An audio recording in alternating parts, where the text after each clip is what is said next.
They are going to pass a bill that codifies abortion on demand up to the moment of birth, including as a form of birth control. And if they have the House and the Senate, that will be federal law. Yes. And he will sign it into law in a ceremony in the Rose Garden, attended by 5,000 people cheering. That's what's going to happen if he's reelected and the Democrats have the Congress.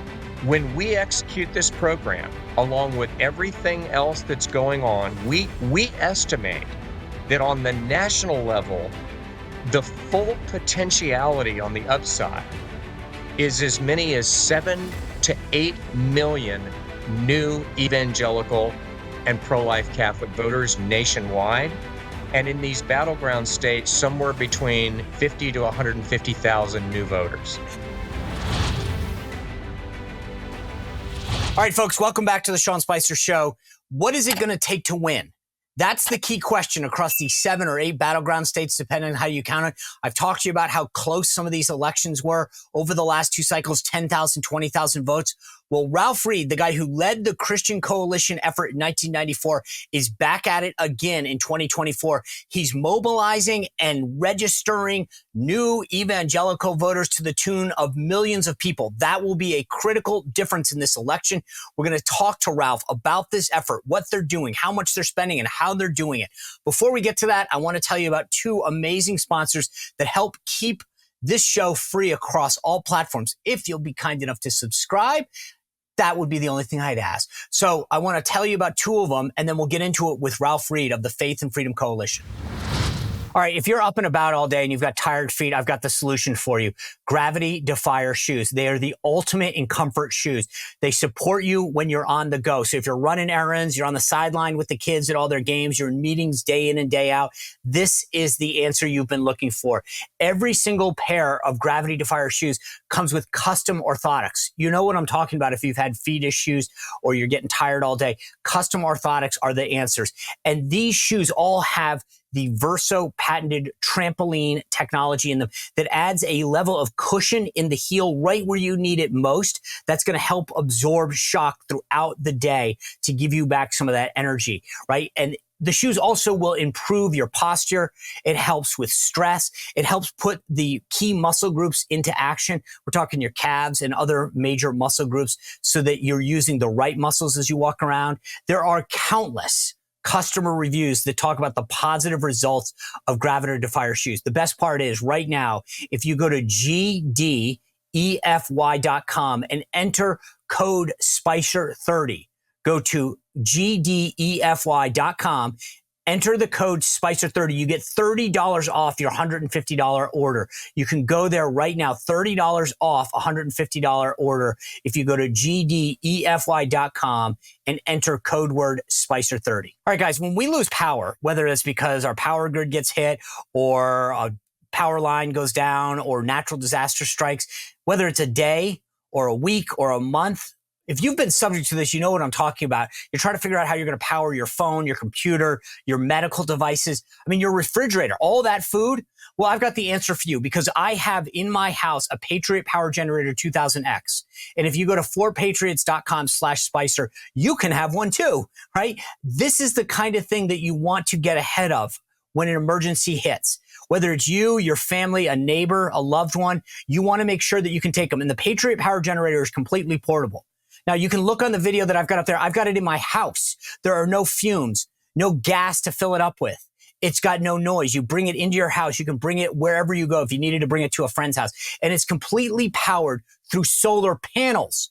So you don't have to worry about going out and getting and refilling it with gas. You can bring it into the house and then power it up through the power of the sun with a solar panel that comes free with it. Get ahead of a crisis now. Go to 4patriots.com/Spicer and get your Patriot Power Generator 2000X so you can be prepared like I am. Ralph, good to see you. Thanks for joining us. You bet, Sean. Good to be with you. So I got to tell you, I read this headline I've been worried about Trump's money. He had that big event at Mar-a-Lago. The RNC's back on track, but it says Faith and Freedom, a conservative-leaning organization, intends to spend $62 million registering and turning out evangelical voters and texting and calling supporters and door knocking. 10 million more than it spent 4 years ago. That's a massive amount. And it's actually, I think so. Walk us through how you're going to spend this money. Do you have it in the bank? How's that going to affect the playing field in 2024? Well, I wish I had it in the bank right now, Sean. Are we looking for like a couple? We need to have a Mar-a-Lago event for Yeah. You can go to ffcoalition.com if you want to help. But seriously, we've got about 1 million small donors. We've got a lot of very large and major donors. I'm confident we're going to be able to reach this goal. I'm hoping that we can exceed it. And just to be clear, Sean, because of the infrastructure that we have, so you and I are both, kind of aging political hacks. So I know the business. We have an infrastructure in 36 states with volunteers, Uber, kind of part-time staff, full-time staff. We'll have a total of 10,000 people on the ground in the battleground and swing states. Now that includes Senate, House, and presidential. Okay. And what that means when you boil it down is instead of this project being vendored out, where you're like hiring outside firms to knock on the doors, these are our people. These are our volunteers that have been doing this for 15 years. About 5,000 will be paid. About 5,000 will be either part-time or full-time volunteers. We will hit 10 million doors in 21 states, and we will reach 18 million evangelical Christians and pro-life faithful Roman Catholics at the door. Sean, just to be clear, no organization outside the Republican Party has done that in your or my lifetime. It will be backed by 10 million get out the vote calls. Those are not robocalls. These are volunteer calls. It's an app-based system. The same people that are getting door knocked are going to get phone calls. We'll focus on banking the vote and driving people to vote early. And then when we get down to the end, we'll be doing peer-to-peer text messages.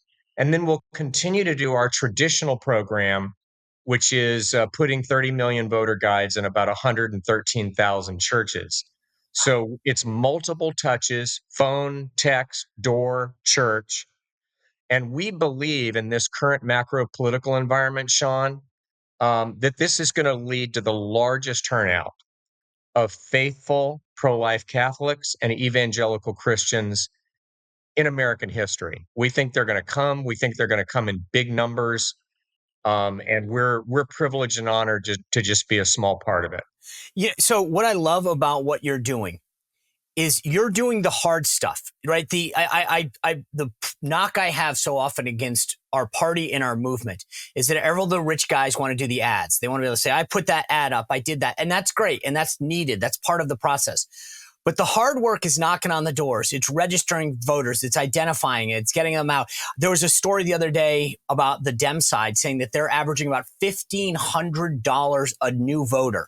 That's what it was costing them to get a new person. And what people don't understand is that the RNC plays with what we call hard money. There are caps to how much you can give the RNC. There's caps to how much you can give. If someone wants to write Faith and Freedom $1 million check to help with this effort, they can do that. And they should. Right. But this is the work that needs to get done because we need to be finding more people that can vote with us, that identify with their issues. So when you talk to donors, do they buy into why you're doing this and how important it is? Oh yeah, they understand the importance of the ground game, and look, this is going to be this presidential election, and I'll just talk about the presidential race for a minute.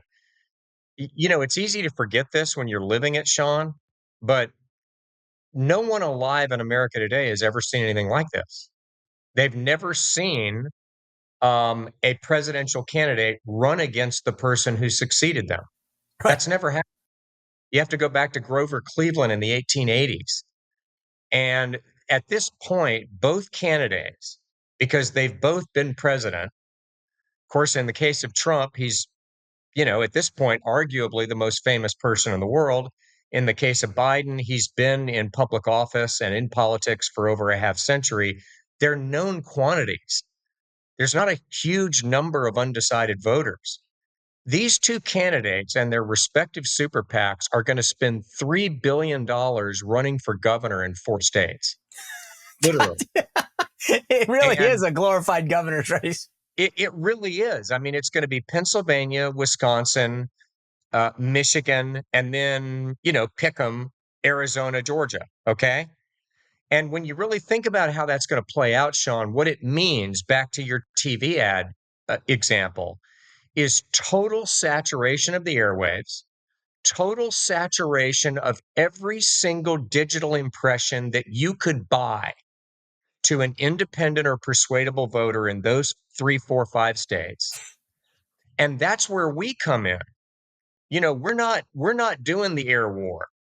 We're getting voters face to face. We're registering them in the churches. We're also tracking Christian and conservative voters that have moved into one of these states, because states like Arizona and Georgia in particular have seen a huge influx of new voters. There's almost 900,000 new voters on the Georgia voter file compared to 4 years ago.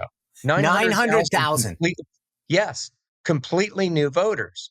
So we are modeling who among those are evangelical or pro-life Catholic.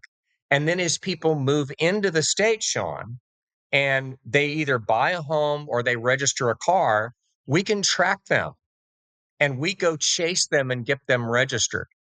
I'm telling you, when we execute this program, along with everything else that's going on, we estimate that on the national level, the full potentiality on the upside is as many as 7 to 8 million new evangelical and pro-life Catholic voters nationwide. And in these battleground states, somewhere between, it depends on the size of the state, but 50 to 150,000 new voters. So the thing that That's, I I want mean, people think about the margins in those yeah. states 4 years ago. Well, that's what I was going to say is if you think about 2016, it was 70,000 votes over 3 states, 50,000 over 3 states in 2020. To your point, the numbers you're talking about far exceed the margins. I mean, what was Georgia? That's your state. Was it 20,000? Arizona was 11,700. roughly. I mean, right. Pennsylvania was, Yeah, it's kind of seared into my frontal lobe, Sean. That's right. I was going to say that's a number that's tattooed right there. Yeah. I think that's when people are thinking about this election, the numbers that you're talking about are so consequential in these battleground states that this is why what you're doing, when I say it is crucial to winning, that's not like some exaggeration or hyperbole. These in every one of these states, the margins that you're talking about far overwhelm either the margin in 2016 or 2020 and add a decisive win in our column. Yeah. And, if you really look at the number of volunteers that are deployed, if you look at the return on investment that we get from our paid staffers, which are far beyond what you would get if you like hired some outside grassroots firm to do this work, we estimate the actual full value of this program is roughly 10x of what we're spending. Yeah. So in terms of metal on the target, if you were to actually put a price tag on everything we're doing, and some people are paying $6, $7, $8, $9 to knock on a door. You mentioned up to $1,500 to get a newly registered voter. We're going to be spending dimes compared to that. So it's also the real value, Sean, is close to $750 million in terms of what actually is going to happen. Well, and the quality of the knock matters. So if I pay you $10 an hour to go knock on doors, you're like, knock, knock, knock. Hey, would you sign this form? If you are passionate about these issues, if you care about winning, if you care about advancing an agenda, if you care about the issues of that faith and freedom put forward, then when you knock on that door, you're going, hi, Mr. Reed. My name's Sean. I know you're new to the neighborhood. I hope you're enjoying living here in Georgia. I'd like to know if you've registered to vote. And you have a much different disposition as a passionate volunteer that cares about the movement than a dude who's getting paid, $14.50 an hour to knock on doors and just needs to go down a row. Right.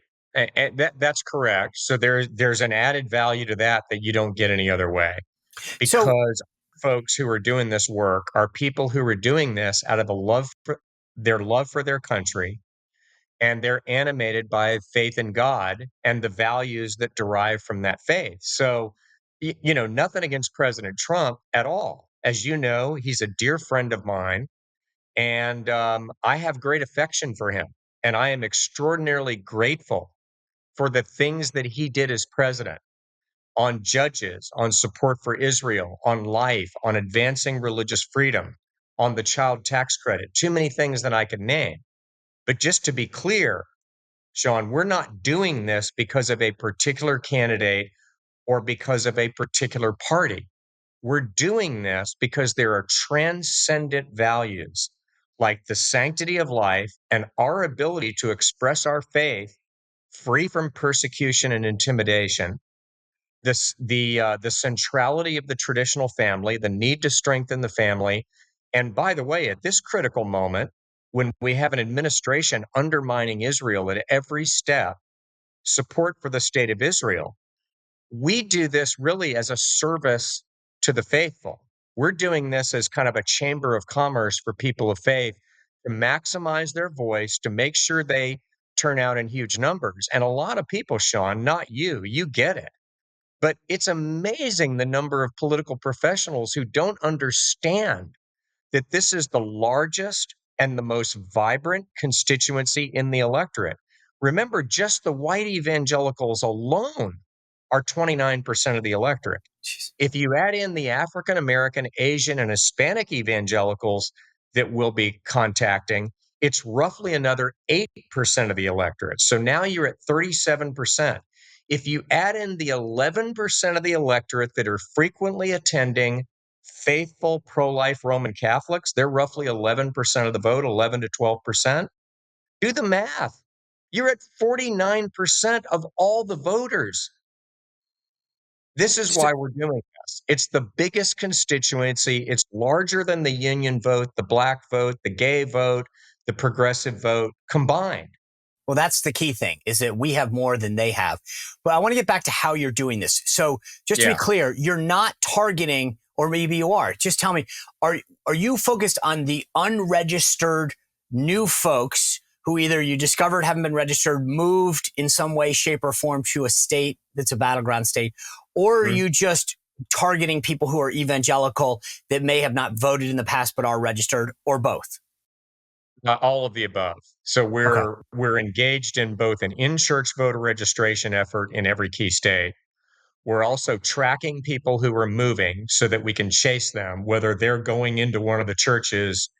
So we're texting them and phoning them and getting them registered. So we estimate that there are roughly 9 million evangelicals who were unregistered in 2020. So, we know we're not going to register all 9 million of them, but in these battleground states, we think we can reach hundreds of thousands of them. That'll be a game changer. Then, in addition to that, of the roughly, Sean, and I'm giving you the national number here, okay? Of the roughly 41.6 million modeled evangelical and pro-life voters that we're tracking nationally, about 15 million of those are low propensity voters. That Meaning? means, Yeah. huh? Meaning what? Like, explain what that. Meaning they've probably voted in only one of the last 4 elections. Right. And so just to be clear, when I mentioned the 10 million home visits before, that doesn't mean we're necessarily visiting 10 million unique homes, because we're going to go to the low propensity voters 2, 3, in some cases as many as 4 times. We'll go to a door, knock on it. This is somebody who's not a high propensity voter. They're a casual voter, and we'll give them a voter guide comparing the candidates. We'll encourage them to vote early. If they have not gone and voted early within 5 business days, we go back.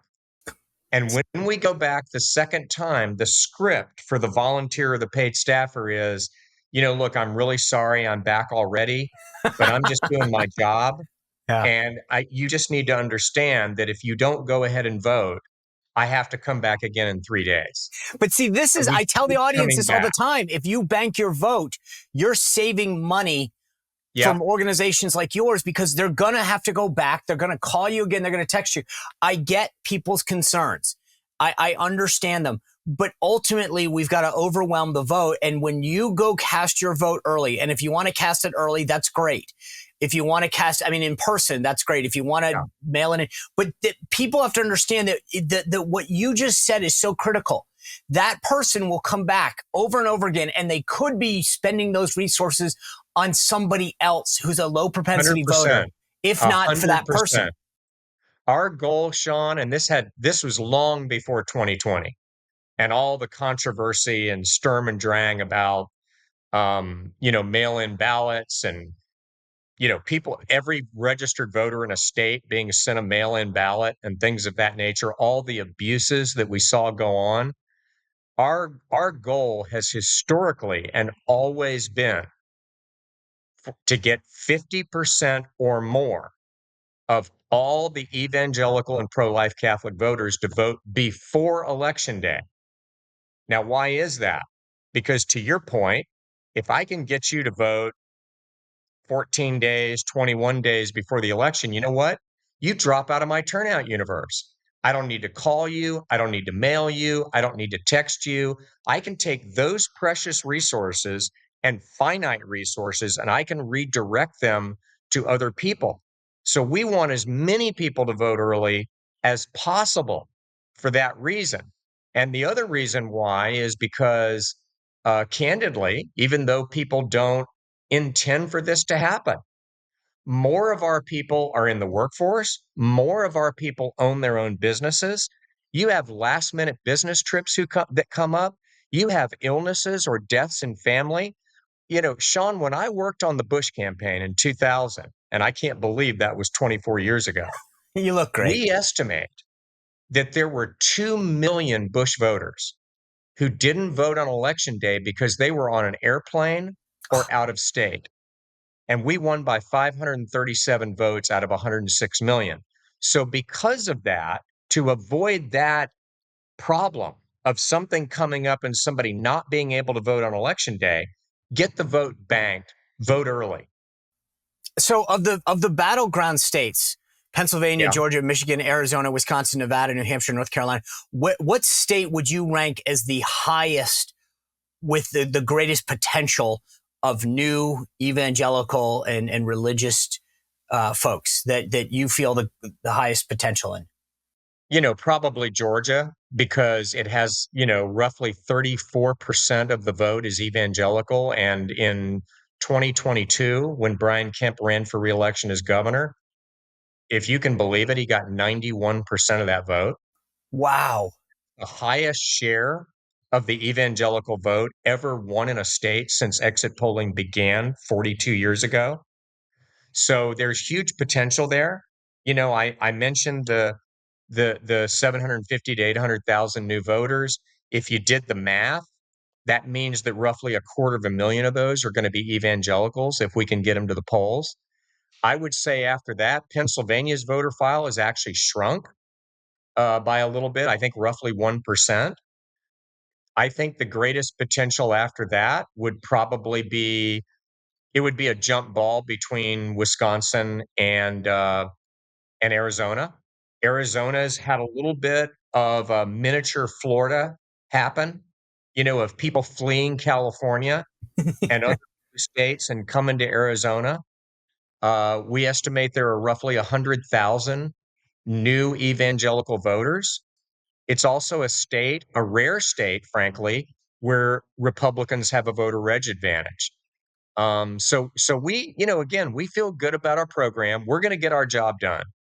And when we do, I promise you, combined with the macro political environment and the debacle and disaster that is the Biden administration, we're going to see the biggest turnout of voters of faith than we've ever seen in American politics. They know it.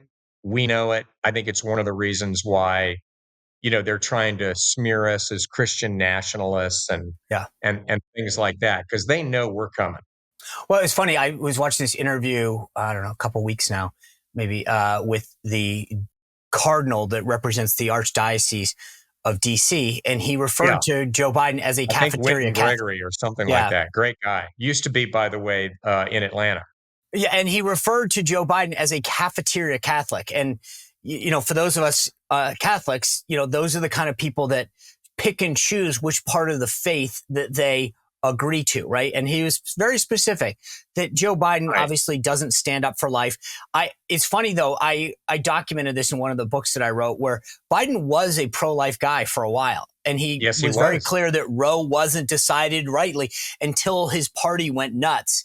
And now he sort of acts like he's been this champion of abortion. How much is that figure into the conversations, the voter guys, the texting as an issue?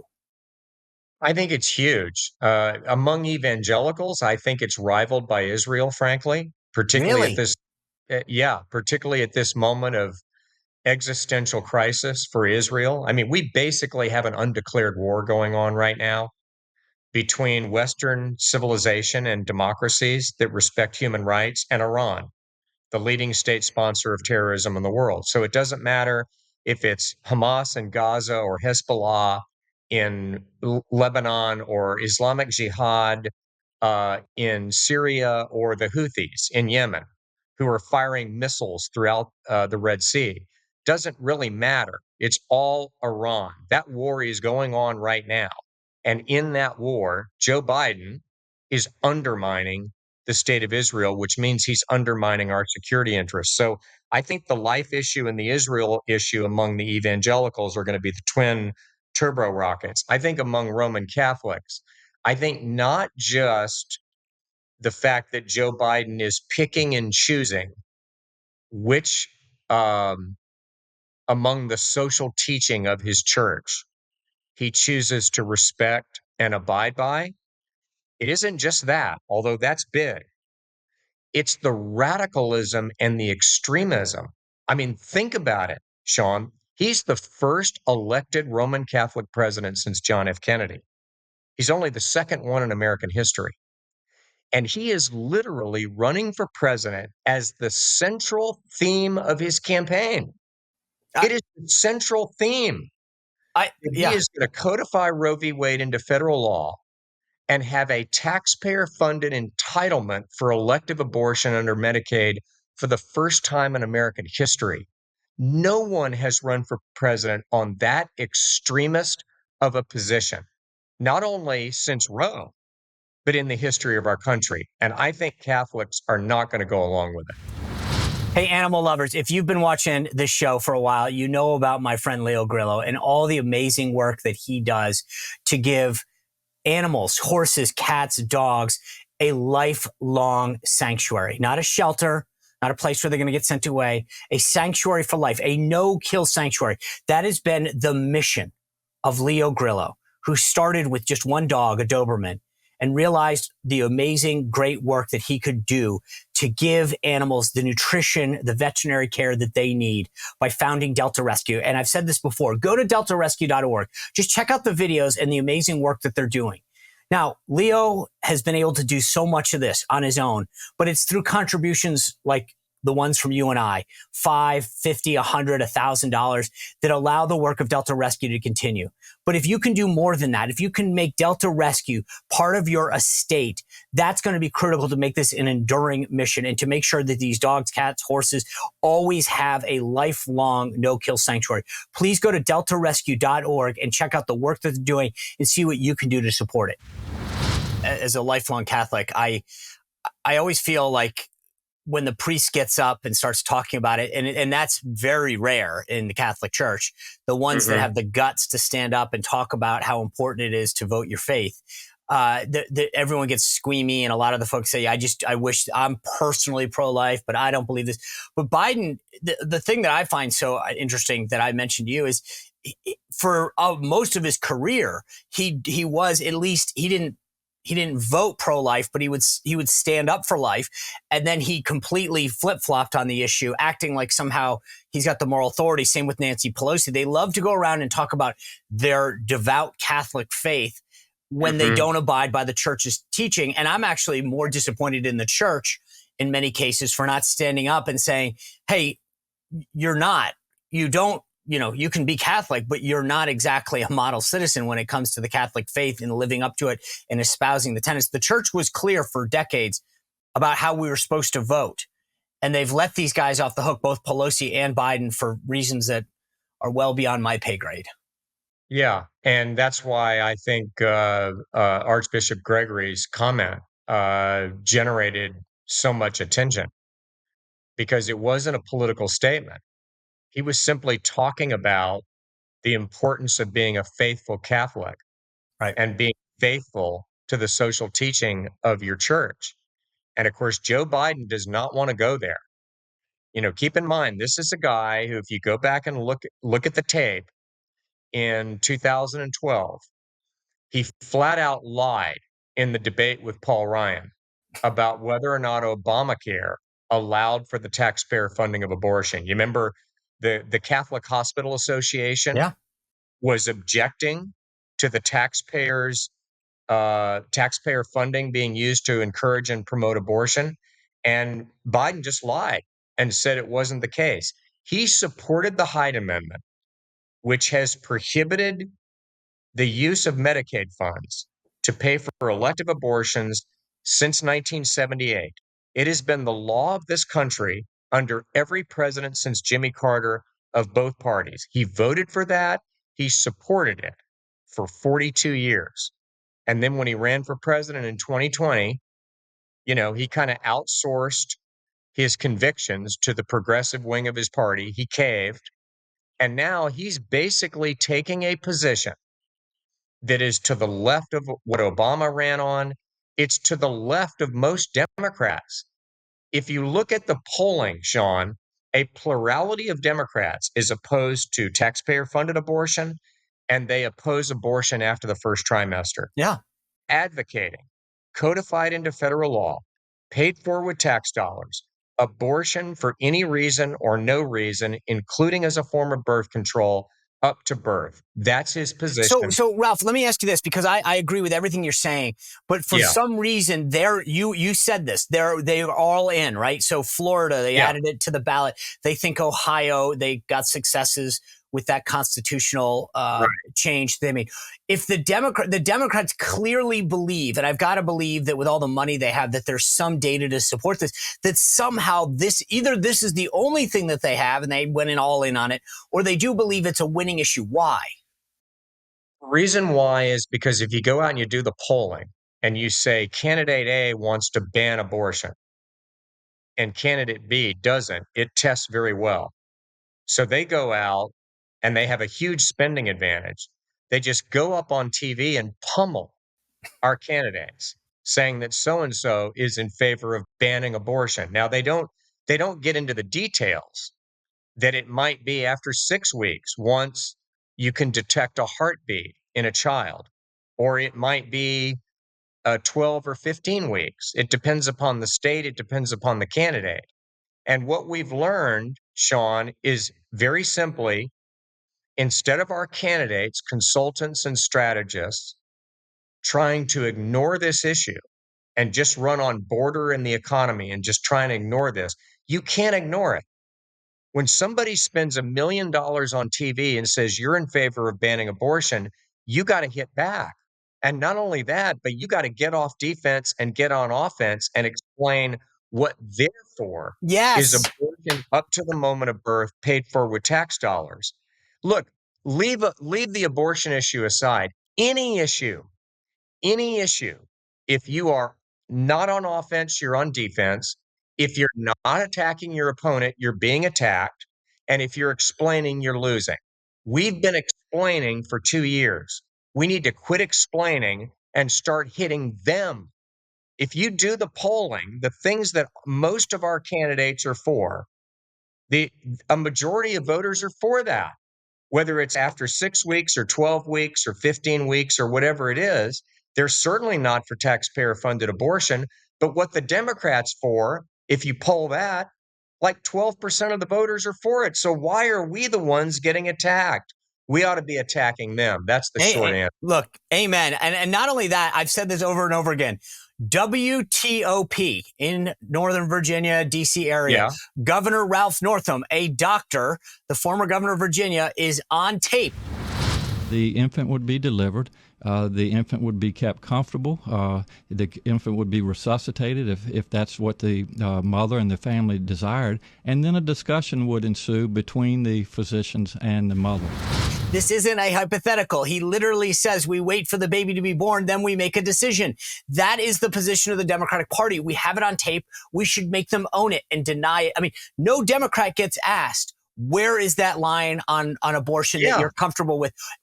I am so glad to hear you say this. Like, if we're not on offense, then we're in a corner in the fetal position. And too many Republicans want to weasel around and just be like, really? You want to know what's extreme? Your position, because whereas my position is actually in line with the majority of America. Memo to Republican candidates at every level of government. Okay. They're going to spend billions attacking you, billions in the next 7 months as being in favor of banning abortion. Okay. Including, they argue, and they lie about this, certain miscarriages. So you're not going to be able to run. You're not going to be able to hide. So get out of your foxhole and start fighting back. They're the extremists. They're the radicals. They're way out of the mainstream of where the American people are. And let's get back on offense and start winning on this issue again. Thank God. Oh, God. Let me put a pin in this because I want to get back to your effort in a second. For those Republicans, I think everything you just said needs to get bottled and sent to all of them. Go on offense, talk about their position. There are some that want to talk about we should come out and affirmatively take a 15 or 16 week ban and support that. One, I'm like, it's never going to pass. There's not 60 votes in the Senate. So why are we creating a problem that we don't have? Do you have any advice for candidates who want to talk about a federal ban or not? I think, first of all, I support a federal legislation that would create a national standard at 15 weeks. My organization, Faith and Freedom, strongly supports that. Frankly, we would support a federal heartbeat standard. So I think candidates have got to come down where they're comfortable, consistent with their principles and values. Some will come out for federal legislation at some level. Others will say, leave it to the states. But I think if you're going to say that you're for federal legislation, I think you have to be honest with the voters and say the thing that in the current composition of Congress and Congress the way it's likely to be composed for the foreseeable future, probably the most likely thing that we can advance to protect life is going to be a comprehensive ban on the use of taxpayer funds, government funds to perform and promote abortion, including ending all federal funding of Planned Parenthood. I would make that the centerpiece. And then I would say, look, I'm pro-life. And if a pro-life bill comes to the floor of the House, or if I'm running for the Senate, I've got to see the details, but it would protect unborn life, I'd be likely to vote for it. But the reality is, you couldn't even pass that bill. Sean, you couldn't pass a 20-week ban in a Republican-held House today. So I think you ought to say that's unlikely to happen in the short term. But what I don't want to happen is what my opponent wants. He has said, and Joe Biden has promised, Sean, we've got it on tape. He has promised that if he is reelected, they are going to get rid of the filibuster in the Senate, and they are going to pass a bill that codifies abortion on demand up to the moment of birth, including as a form of birth control. And if they have the House and the Senate, that will be federal law. Yes. And he will sign it into law in a ceremony in the Rose Garden attended by 5,000 people cheering. Republicans have signed on to a bill that would ban abortion nationwide. But if you give me 2 more Democratic senators in the United States Senate, I promise you, we're going to codify Roe. Now, that's what's going to happen if he's reelected and the Democrats have the Congress. That's what we're against. And that's the tip of the iceberg. DC becomes a state. The court becomes packed. I mean, Yeah. I don't want to get into a bad mood today. I want to ask you, I want to go back to the data thing for a second, because something that you said I wanted to get back to. When you guys enrich the voter file, when you find this person that says, I'm an evangelical voter, I care about this, I'm unregistered, I want to register, do you guys share that data with other groups? How does that work in the ecosystem on the right? That's a great question. We partner with a lot of data partners, both for-profit and nonprofit. We track about 147 different data points on voters, and we work with lots of different data scientists and data strategists. We're very innovative. We work with a lot of different people, and we collaborate with other organizations on this. But our primary data partner is Data Trust, which is the for-profit repository of most of the Republican voter data. Every voter interaction that we've had at the door or on the phone, Sean, every single one for 15 years, every issue burden we've picked up, every pro-life voter we've identified, every candidate preference they've indicated is all in Data Trust, and has enabled their data team to further refine and perfect these algorithms.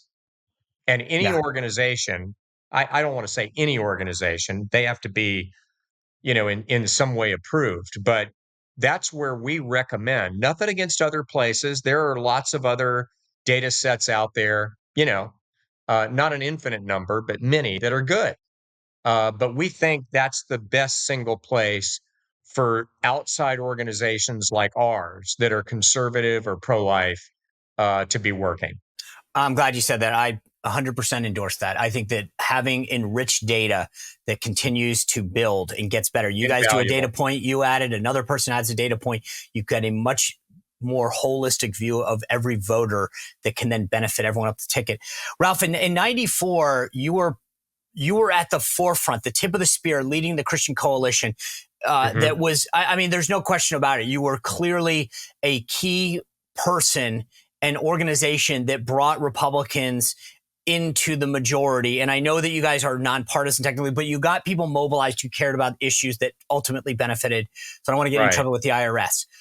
What has changed since then to now in terms of the tactics, the issues that you have noticed since that very successful cycle in 1994 that you are now using to benefit you in 2024? Well, you're dating me now, Sean. No, well, I was there too. I was just a humble volunteer, but I used to be the youngest guy in every meeting, back in that time, and now I'm the oldest guy in every meeting. But that's okay. It's really funny because it's kind of a tale of two cities in this sense. Number one, it's like the difference between driving a Model T Ford and driving a Ferrari. Let me give you an example. Back then, at the peak of the Christian coalition, 94, 5, 6, okay? Our